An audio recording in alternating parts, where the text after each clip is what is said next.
பார்வதி ஒரு கிராமத்து மாமியார். அவருக்கு படிக்கத் தெரியாது. அவர் மகன் சுரேஷ் ஒரு பெரிய நகர்ப்புற பட்டதாரி பெண்ணான கவிதாவை மணம் முடித்தான்.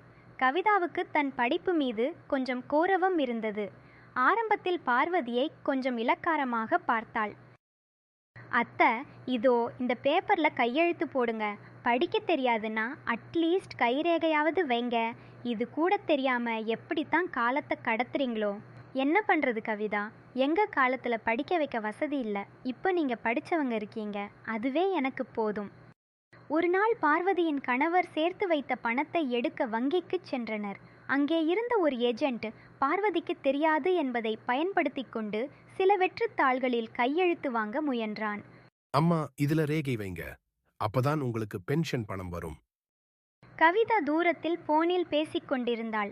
ஆனால் பார்வதி ஏதோ தவறு நடப்பதை உணர்ந்தார். திடீரென அவர் பேசத் தொடங்கினார்.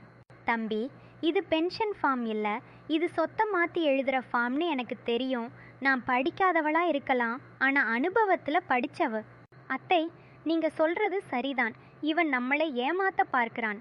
அத்தை, என்ன மன்னிச்சிடுங்க. படிப்பு மட்டும் அறிவு இல்லை, உங்கள் அனுபவம்தான் உண்மையான அறிவு. அன்று முதல் கவிதா தன் அத்தைக்கு எழுத படிக்க கற்றுக் கொடுத்தாள். பார்வதியும் ஆர்வமாக கற்றுக்கொண்டார். நீதி, பட்டப்படிப்பை விட பட்டறிவும் அனுபவம் விழிப்புணர்வும் மிக முக்கியம்.